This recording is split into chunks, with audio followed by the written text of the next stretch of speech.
Será que texto âncora ainda importa? Quanto você deve prestar atenção nesse aspecto e qual é o impacto dele dentro da construção de uma estratégia de SEO?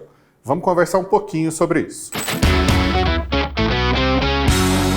Olá, meu nome é Rafael Reis, da Web Estratégica. Eu sou especialista em marketing de conteúdo e fundador da Web, que é uma empresa especializada em consultoria de SEO, construção da jornada do cliente, marketing de conteúdo. E aqui a gente trabalha muito com projetos de SEO. Uma coisa que sempre aparece na produção de conteúdo é a discussão sobre a qualidade dos textos âncora, o tipo de texto âncora que a gente vai utilizar e o perfil de palavra-chave que a gente vai estar usando nessa linkagem. Antigamente era muito comum a gente ver links do tipo compre aqui, clique aqui e coisas nesse sentido que não são links descritivos. Eles não ajudam a pessoa, o usuário que está clicando, a saber o que ele vai encontrar do outro lado. E, portanto, ele também não ajuda os robôs de busca a identificarem o que tem depois desse link. Então, qual que é a boa prática? É a gente usar um link o mais descritivo possível. Um link que ajude a pessoa que vai clicar, ou o robô que está rastreando aquele link, a entender qual é a página de destino daquele determinado link. Então, quanto mais descritiva e clara for uma âncora, melhor para o objetivo final. Aí vamos entender que tipos de âncoras existem e como é que eu devo organizar as minhas âncoras para que eu não tenha, por exemplo, um índice muito absurdo de manipulação dessas âncoras a ponto de levantar uma flag, de levantar algum tipo de suspeita. A gente tem a âncora exata, né, que vem do inglês exact match, né, tipo, a combinação perfeita, que seria, por exemplo, eu estou linkando para tênis Nike preto e eu vou escrever tênis Nike preto, exatamente da forma como a pessoa busca. Nesse caso, eu estou linkando para a marca e um descritivo de produto, o tipo de produto que eu estou linkando. Se eu estou linkando para uma página de serviços, por exemplo, eu posso escrever ali serviço de consultoria de SEO, ou eu posso colocar só consultoria de SEO, que é a forma como as pessoas vão buscar. Eventualmente, eu posso ter um partial match, né, que é uma combinação não perfeita ou uma combinação parcial. Que tipo de link é isso? Eu poderia estar escrevendo um texto, por exemplo, sobre estratégias para utilizar em 2022, e aí eu coloco ali estratégia de SEO, e eu linko para uma página de consultoria de SEO. Ela não é o match perfeito, né, ela não é exatamente a palavra, a forma como as pessoas buscam, mas ela tem SEO ali no texto âncora, na linkagem. Então ela ajuda a transmitir um valor descritivo para aquela página. Então, dessa forma, o robô, quando rastrear o link e a estratégia de SEO, vai entender que a página de consultoria de SEO também fala sobre a estratégia. Então eu tenho um link não perfeito, mas ainda assim com a palavra-chave dentro do texto que está linkado. Eu tenho um outro tipo de linkagem, que é a linkagem branded, em que a âncora é a marca. Então, por exemplo, eu estou escrevendo no meu blog pessoal, eu linko para o site da Web Estratégica, escrevo Web Estratégica e coloco ali o link para abrir diretamente no site. Esse tipo de link não é entendido de nenhuma forma como algum tipo de manipulação, porque é muito normal, é muito comum que as pessoas linkem para um determinado site usando o nome dele, usando a marca que está representada naquele site. Existe o Naked Link, que é um link direto, é a própria URL. Antigamente isso era mais comum, né? Você copiar a URL lá, por exemplo, www.uol.com.br, e aí você escreve o link e coloca o link para aquela URL. Então você não agregou nenhum tipo de descrição nesse link, né? E ele não transmite nenhum tipo de valor, a não ser o próprio link, mas ele não transmite nenhum tipo de valor descritivo para aquela página de destino que está sendo linkada. Por isso que a gente chama ele de Naked Link. Existe um link genérico, em que eu estou colocando uma informação que não agrega valor, seria, por exemplo, clique aqui, né? Clique aqui para abrir, ou leia aqui, e aí você coloca o link no aqui, de forma que você não está transmitindo nenhum valor. Antigamente, né, graças a Deus esse troço não existe mais, era o plugin de Flash da Adobe, e aí ele ranqueava para clique aqui no Google. Então, quando você digitava no Google lá, busca clique aqui, o primeiro resultado era o plugin do Flash. Por quê? Todo mundo que fazia introdução em Flash ou animação em Flash nos sites colocava para baixar o Flash, clique aqui. E aí linkava para a página do Flash lá no site da Adobe. Então, é um link genérico que não transmite uma informação relevante. Então, você provavelmente não vai ranquear para aquela palavra-chave, por exemplo, sites de download, baixar, fazer download, plugin, né? E aí você linka para um determinado plugin. Então, é um link genérico que ele não transmite nenhum valor que possa ajudar o robô a gerar uma indexação melhor para aquela página de destino. E por fim, a gente tem um link com imagem que pode ser usado em diferentes contextos. Outro dia a gente falava com um cliente que tem um plugin, esse plugin está instalado em diversos sites, e aí ele pode editar a forma como o link aparece nesses sites para o site original do plugin dele. E aí, eventualmente, ele pode colocar uma imagem ou ele pode colocar um texto.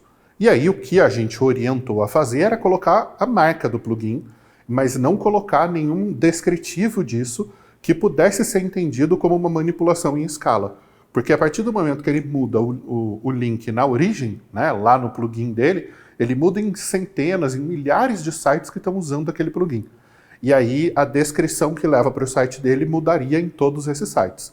E isso seria muito fácil de ser detectado por ser uma alteração padrão em vários links diferentes para um mesmo destino, e aí a chance disso sofrer algum tipo de penalização é muito grande. Também é muito comum links em imagem para quem produz infográficos, então você vai ter o infográfico e o link para a página original daquele infográfico, ou para baixar o infográfico em PDF, alguma coisa nesse sentido. Isso também não é entendido de forma alguma como uma manipulação, e é muito comum empresas de banco de imagens, por exemplo, acabarem recebendo o link a partir de uma imagem. Se essa imagem não tiver um atributo alt, né, o alt title, então o título alternativo daquela imagem, que isso existe no HTML para que o navegador possa ler para uma pessoa cega o que significa aquela imagem ou o que está representado naquela imagem, ou para quando a sua conexão está muito lenta e a imagem não carrega, que você saiba o que tem naquela imagem ali e possa forçar o download ou interromper o download daquela imagem. E aí isso, de alguma forma, ajuda os robôs a entenderem que aquela imagem representa aquela palavra-chave que está linkada para algum lugar. Ou mesmo o nome da imagem do arquivo .jpg, .png, .gif que você estiver usando. O que é esperado pelo robô e pela estrutura do algoritmo de qualquer buscador? Existe uma distribuição padrão, né, como se fosse um gráfico de pizza, em que, sei lá, 30% dos links vão ser branded, 20% dos links vão ser com âncora exata, 30% vão ser com âncora não exata, 5% vão ser genéricos e 3% vão ser naked links. E aí você tem uma margem de variação, uma margem de tolerância dessas porcentagens distribuídas, tá? Esses números que eu falei, eles são chutes, eles são só exemplos, tá? Não tome esses números como referência ou como benchmark. E aí, como é que o algoritmo percebe algum tipo de manipulação? Quando uma porcentagem dessa varia demais. Então, se, por exemplo, você contrata publi editoriais em vários sites, em tipo 25, 30 sites de uma vez, e em todos eles aparece a âncora exata. Então eu vou ter um período de tempo muito claro num gráfico ou no banco de dados, em que a mesma palavra-chave, com o mesmo link de destino, aparece de repente em dezenas de sites. Então você acabou de entregar um comportamento padronizado e artificial que é detectável por um algoritmo. Quando você faz isso de forma estruturada e de forma com a âncora não exata, né, sem ser o exact match, usando partial match, você vai conseguir uma distribuição mais natural. E o que é o orientado pelo time de qualidade de buscas do Google? Que você não manipule esses links. Agora, se você escrever um guest post para alguém, é natural que o link que você está usando ali seja exato ou parcialmente, uma âncora parcial, usando pelo menos alguma palavra-chave. Uma coisa que funciona é você escrever uma frase longa em que a palavra-chave do seu interesse apareça no meio dessa frase, digamos ali 5, 6, 7 palavras com o link, e aí você linka para a página de destino que você quer. Essa é uma forma de você ter uma âncora inexata, uma âncora parcial, e que ajuda no ranqueamento. Quando você for fazer a linkagem interna, não existe nenhum tipo de limitação para a linkagem interna. E não existe nenhum tipo de limitação de você usar âncoras perfeitas dentro da estrutura do seu próprio site. Ah, eu tenho um blog no subdomínio e um e-commerce na raiz do domínio. Pode usar linkagem perfeita, não tem problema. Ah, eu tenho a minha categoria num subdomínio e o produto num outro domínio, num diretório. Pode usar a âncora perfeita também, que não vai ter nenhum tipo de problema. Ah, eu estou fazendo uma série de guest posts em que eu vou publicar em outros sites e vou linkar para uma única página que eu quero que ranqueie. Evite usar a âncora perfeita, use âncoras não perfeitas, âncoras parciais, e procure mudar a página de destino. Então você tem um link para aquela página que você quer trabalhar, que você quer dar mais força, e um outro link para uma outra página do site que também faça sentido ali naquele post. Dessa forma você não cria um padrão detectável pelo algoritmo e você não manipula o resultado, né, que é o que o Google efetivamente não quer que as pessoas façam. O que ele espera é que você siga as regras e você influencie, você ajude o robô a detectar um link útil para o usuário que está lendo aquele texto. Se o link for útil e estiver dentro de um contexto, ok. Então, por exemplo, no site de uma construtora, eu escrevo sobre como escolher um móvel para um determinado cômodo e linko para o site de uma empresa de decoração. Ok.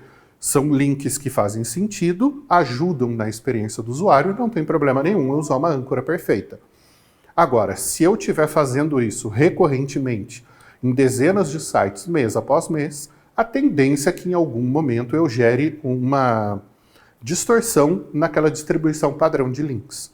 Então a melhor prática manda que você não manipule links fora do seu site, você não compre links com âncoras perfeitas fora do seu site e dentro do seu site você use as âncoras da forma que você quiser, porque dentro do seu site você faz os links da forma que você escolher. Só evite, por exemplo, repetir links manipulados no rodapé do site, por exemplo, porque isso, além de ser esteticamente feio, não é uma boa prática, não vai ter um grande resultado em termos de SEO. Mas você pode trocar links que estejam quebrados ou errados de forma automatizada em várias páginas do site simultaneamente. Esse é um processo que a gente costuma fazer para corrigir links errados. Você pode trocar destinos de links dentro do seu próprio site. Ah, então eu estava linkando para a landing page A, e aí agora eu quero trocar para a landing page B. E você pode fazer isso em vários links, isso não vai gerar nenhum tipo de distorção ou de punição, de penalização para o site. Então, o que não é a boa prática é você manipular isso intencionalmente. É você distorcer o que seria um processo natural de linkagem. Em termos de hierarquia, o normal é que você linke do hub de conteúdo para as páginas de conversão. Então, se você está captando leads, você vai linkar do hub de conteúdo para a landing page, para uma página de captação de um lead, para uma página de um webinar, e você vai gerar leads. No e-commerce, você vai linkar do hub de conteúdo para as categorias e do hub de conteúdo para as páginas de produto, tá? As PDPs. Então, você tem uma hierarquia, né, do conteúdo topo de funil para a página de conversão que você quer otimizar. Fazendo isso com consistência, com constância e com escala, você tem um impacto positivo nos resultados ao longo do tempo. Por fim, falar da distribuição de links follow e no follow. Também é esperado pelo Google que qualquer tipo de site tenha uma determinada quantidade de links follow e uma determinada quantidade de links no follow. Como é que você pode determinar isso no seu mercado? Você pode usar uma ferramenta de benchmarking, de análise de concorrência, e aí você coloca lá o site dos seus 5 ou 10 principais concorrentes e analisa a quantidade de links follow e no follow. Bota isso numa planilha de Excel, tira a média, e aí você vai entender o que é o benchmark no seu mercado. Então, se o normal é você ter 70 follow e 30 no follow, 70% com follow e 30% com o atributo no follow, você pode esperar uma distorção aí de 5, 10%. Então, se você tem 60% ou 80% de follow, tá ok. E aí, se você tem de 20 a 40 no follow, tá ok também. Agora, se você tiver um perfil muito diferente do que a média dos seus concorrentes, pode significar em algum momento que vai levantar uma flag, né? Vai levantar uma bandeirazinha ali, e aí você vai passar por uma revisão de um search quality humano, né, de um profissional que vai lá e vai olhar e vai falar, não, isso aqui está ok, ou não, isso aqui realmente foi manipulado. A chance disso acontecer é muito pequena, mas é uma preocupação que faz parte do dia a dia de um profissional de SEO, então a gente tem que olhar para isso com o devido cuidado para evitar criar ações ou estratégias que possam gerar algum tipo de distorção e essa distorção ser interpretada como uma manipulação dos resultados. Tomando esses cuidados e seguindo as boas práticas, a chance disso acontecer é mínima e aí você está trabalhando com segurança e com uma boa estratégia. Se você quer aprender mais sobre SEO ou se você precisa de ajuda para implementar estratégias de SEO dentro do seu negócio, fala com a gente na Web Estratégica. Nós somos especialistas em criação de conteúdo, em estratégias de SEO e no mapeamento da jornada do cliente. Se você gostou desse vídeo, deixa seu like, deixa um comentário aqui embaixo e assina o nosso canal para receber os informes dos novos vídeos. É isso aí e até o próximo.